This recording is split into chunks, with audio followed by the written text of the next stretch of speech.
This is a video of the integration of the human Connectome inside of the NeuroNavigator, which is a program that's part of NeuroGuide, which is an EEG, a quantitative EEG, and a conventional EEG program. This is the beginning stages of the Connectome, in which we now have the ICBM Atlas that includes the cortex, as you can see here, as well as some of the initial diffusion tensor imaging fiber bundles that I will show in a moment. Currently, this is the demo patient who was assaulted and struck with a bat in the right parietal lobe, resulting in paralysis on the left and spatial neglect and serious problems. Although his left hemisphere was completely intact, he was a very intelligent entrepreneur who had good verbal skills, but obviously a serious right parietal lobe injury. So what we're going to do now is just go through the some of the diffusion tensor imaging bundles. The first one is the left occipital temporal fasciculus. You can see here on the left hemisphere. This is the medial corpus callosum. This is the right frontal corona radiata fiber bundle. This is the left frontal coronal radiata fiber bundle. The right occipital temporal fasciculus.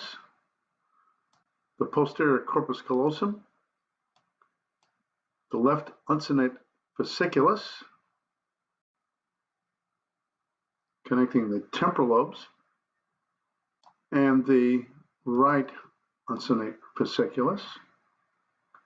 And so that's the diffusion tensor imaging fiber bundle aspect of the Connectome. And in a minute, I'm going to superimpose the functional connectivity related to the hubs and nodes of different networks in the brain as it relates to this structural picture. Now, this structural picture would be the same whether somebody's alive or dead. But when we put in the functional aspects as functional connectivity, such as instantaneous coherence, lag coherence, phase delays, which is based on time differences in different parts of the network, as well as effective connectivity, which measures the magnitude and direction of information flow, then we empower this structural scaffolding with a dynamic living human being's electrical energies. So we take these Connectome as a structure, like a scaffolding of a building, and then we add the human beings that are running around occupying that building in a functional analogy. So let me just initially, either I can make the cortex more transparent or simply eliminate it for now so you can see the various fiber bundles. You got a pretty good idea of where they were with respect to different parts of the brain. And now I'm going to add the hubs of one of the networks.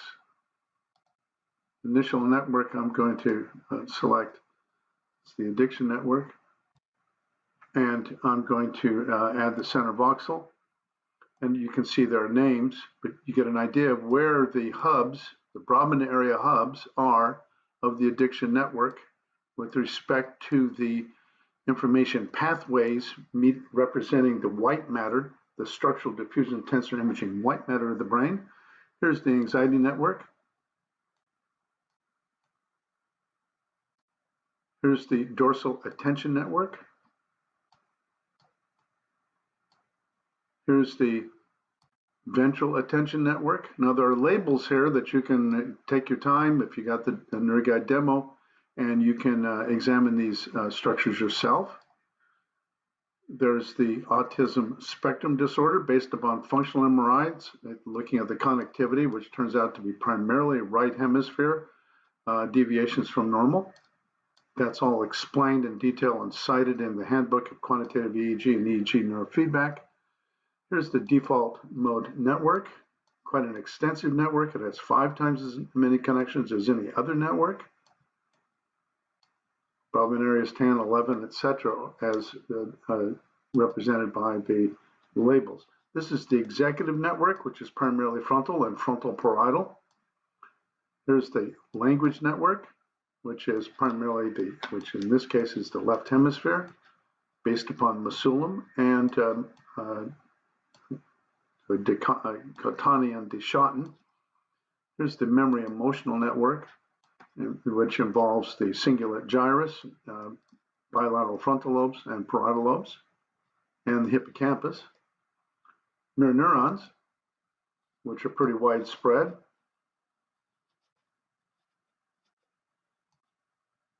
Depression or mood network. These networks are based upon functional MRI and PET scans primarily, as well as some in the neurological literature of penetrating head wounds, strokes, and tumors. This is the pain network. We initially had this primarily on the right, but it's actually a bilateral network, but it's especially active in the right hemisphere. This is the salience network.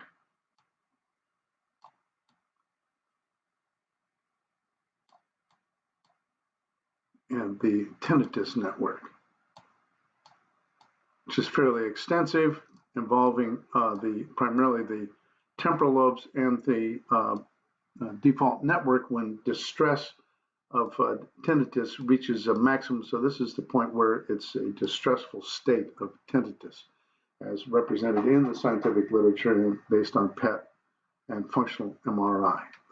So this is an example of how one can integrate and get a view of how these different networks relate to each other, and also how they are connected.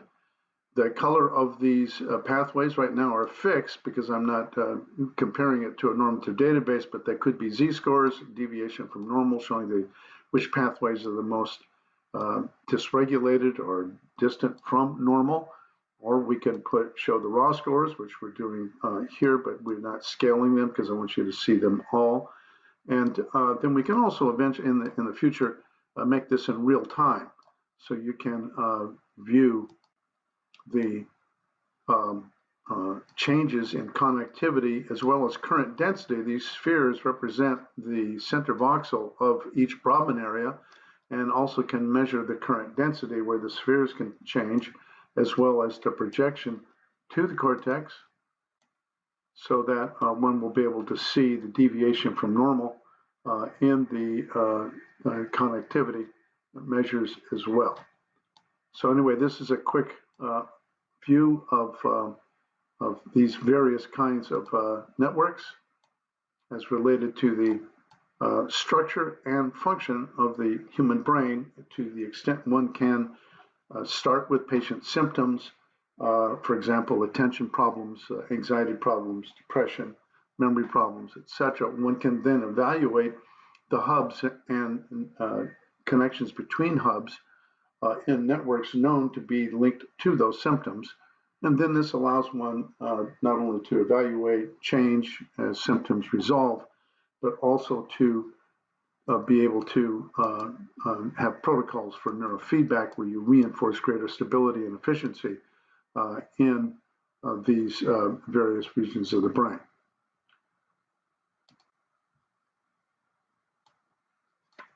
So thank you for watching.